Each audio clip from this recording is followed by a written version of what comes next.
Is it finally happening? The thing from the comics everyone was expecting to happen years ago? Will he go through with it or not? Hi there, it's Micha. Beware, because this short review contains spoilers, so if you stay with me, you will find out.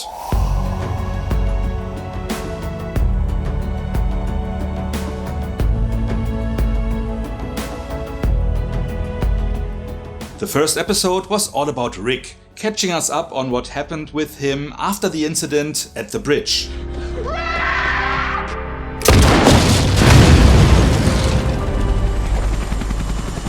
I have a bee! After being rescued by Jadis, Rick was brought to the Civic Republic, which is revealed to be Philadelphia, where everyone saved by the CRM, the Civic Republic military, has to work 6 years cleaning walkers in the outskirts to earn their citizenship. However, once you know about the city, you are never allowed to leave. For most, this isn't an issue, as they want to stay. You know, they got air conditioning, man, air conditioning. I mean, no more swamp ass, you feel me? For most, that isn't an issue, as they want to stay. But Rick wants to get home. Skipping the first 5 years when we find Rick, he already tried to escape several times, which resulted in him literally being put on a leash. Execute clearing protocol.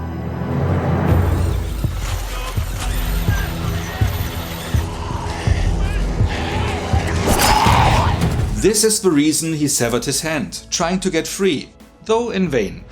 We finally learn what the CRM designations A and B mean. A's are strong personalities, leaders, which may cause trouble, so those get killed. While B's, regular people, can earn their keep. Okafor, a lieutenant colonel of the CRM, knows exactly that Rick and another consignee, Pearl, are indeed A's, but protected them as he doesn't like what the CRM has turned into, and hopes both, being like-minded, may help to change that from within, so he recruits them into the military branch. The CRM needs to change. The CRM needs strong leaders to change them. At first planning to escape and get back to Michonne and his kids, Rick has to accept that there is no way out and mentally closes the book on his former life. I tried. Please, just know I tried.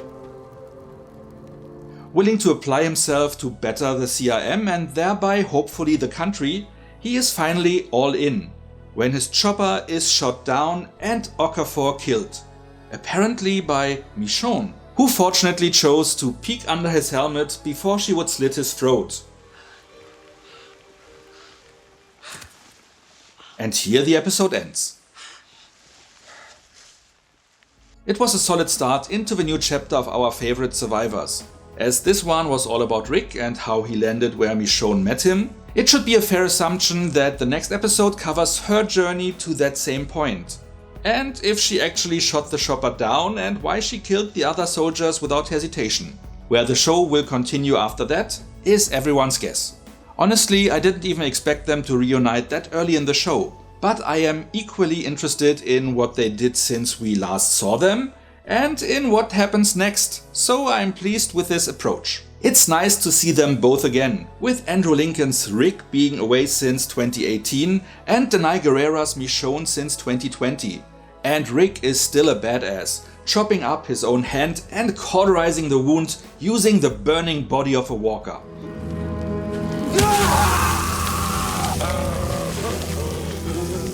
Interesting fact, in The Walking Dead World Beyond, Jadis was shown as a ruthless officer of a CRM, but by knowingly mislabeling Rick as a B, she effectively saved his life, as he would have been killed as an A and died without the Republic's hospital. Since actor Pollyanna McIntosh is also part of the main cast, it would be interesting to see what motivated her back then and what changed in her, or if something even changed. Hopefully though, they will not dedicate a whole episode to that. I was happy to see Terry O'Quinn also joining the show as the CRM's Major General, who may or may not be a good guy. They kept his motivation ambivalent, which is often the case when he gets cast. I'm just gonna share the view with you for a while, Grimes. And with that being said, let's get to the rating. I really enjoyed this extended, almost 1 hour long kickoff. Many questions were answered about our stars and about the CRM, which was teased in all the other shows in the franchise. The culmination of that is likely at hand in this show. With the conflict between civic government and military and the destruction of Omaha and all its inhabitants, we might look at the start of another war, but on a big scale this time. The people of Philadelphia just learned that Omaha fell, and as Portland is still standing, which is where World Beyond ended, that story may likely be concluded here. Maybe Michonne is working with that group, trying to save Portland, before the military annihilates that city too. In a nutshell, great overall fan service and so much great potential, including touching on other franchises. I mean, didn't Morgan also leave Fear the Walking Dead to find Rick? Maybe we will see him here as well. I mean, with Scott M. Gimple, who is the head of a whole franchise, the Kevin Feige of The Walking Dead if you will, taking on active showrunner duties for this one, I honestly expect big things. Not that the Rick and Michonne reunion isn't big. I could see this series bringing all the different shows' storylines together, or setting up a big crossover event to come. Let's see where it all will lead. This episode, kicking things off, at least gets 8 out of 10 points from me, expecting the rest to at least measure up, hoping they may even exceed that score. Not sure yet if I will review each episode or just the whole show at the end of its 6-episode run. If I keep them brief like this one, I might just do it on a weekly basis. What about you? Did you like this first episode, or did you expect something different? Were you disappointed to only see Michonne at the end, or surprised to see her in this first chapter at all? What are your theories? Whatever you like to share, let me know in the comments. And if you enjoyed this video, feel free to like, share or subscribe. So much for now, see you next time, and thanks for watching. This is the reason he severed his hand, trying to get free. Though in vain. It's nice to see them both again.